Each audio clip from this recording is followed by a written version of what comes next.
The child grew in stature and in strength.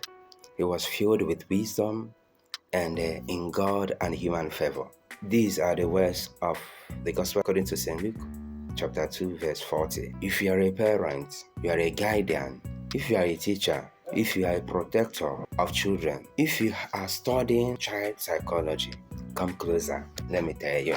You see, these factors mentioned in the life of Jesus as a child have to be seen in the life of every child. They have to be felt. Every child has to see him or herself having these characters as he or she is growing. This is to forestall any imbalance in his or her life. If not, there will be a disequilibrium of character. Jesus, being fully man and fully God, has shown us how to be a full man, how to be a matured man. He grew in stature and in strength. This is the biological growth of Jesus and the biological growth of every person. Any man who is found wanting, who is lagging behind in this particular aspect of growth, will definitely experience what we call a stunted growth. Yes, every child must be made sure that he or she grows in stature and in strength.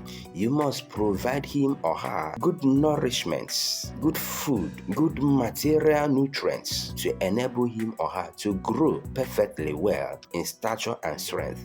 You wouldn't want to have a weakling as an adult. From childhood, their bones begin to develop. Jesus' bones developed right from his childhood when he was still very small, starting from when he was presented in the temple. He grew in stature and strength. The second one is he was filled with wisdom. Jesus was filled with wisdom. That's to tell us the necessity and importance of intellectual growth. Not just intellectual growth in the sense of going to school, being in the four walls of a school or classroom. No, this is the growth that has to do with knowing what to do, when to do it, how to do it, and with whom to do it. This is wisdom. We can call it in a practical level prudence, because prudence is wisdom in practice. When a child is growing, he ought to understand what wisdom is. He has to be wise. And wisdom is not being too outspoken as we see today. You see children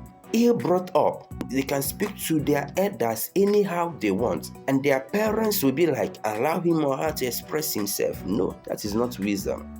Wisdom is knowing what to give to your child at a particular point in time. If not, we are going to lose him. A child that grows without wisdom will soon become a havoc to the society. Wisdom is important in aligning his life and also adapting to the situations that he would find himself in the future. Wisdom should be one of the features or factors in your basket of training your child or instructing them. Even teachers in schools, do not neglect wisdom. Wisdom may not be found in the textbooks, but then textbooks can help in activating or reactivating them in the child. So school is not a scam. They have to go to school to understand that there is need to have that wisdom, to seek wisdom, because my people perish because of the lack of knowledge. The scripture tells us. The third one is that Jesus did not just grow biologically in strength and stature. He did not just grow mentally or intellectually in wisdom.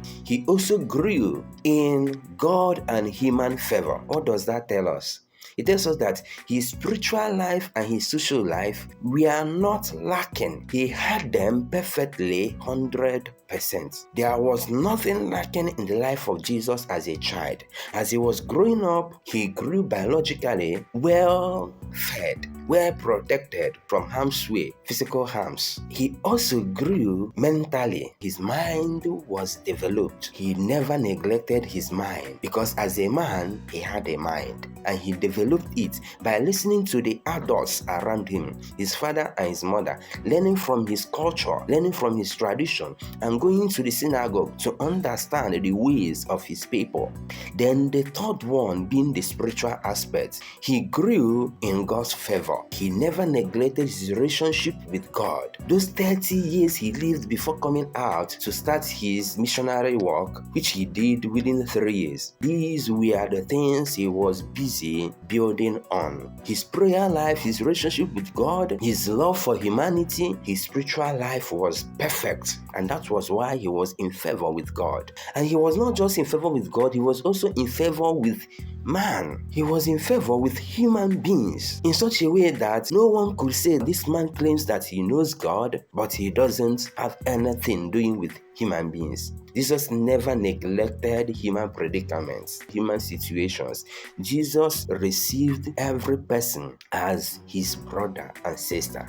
He was in good relation with people. He never had any bad energy to people. He never operated on the level of selfishness, never caused any trouble, any rancor. He was never cantankerous. He was never destructive to another person's life. So if you are a parent, or if you are parents in a family and you have a child or children, if you are a teacher, if you are a pastor of soul, we priests, we also have people under us, people who follow us, who are also children. So we must endeavor and ensure that these children are not found wanting in these factors of growth, of maturity or development. Remember, the biological growth, the mental growth, the spiritual growth, and the social growth, they must be in balance. None should be greater than the other. The spiritual should never be above the social.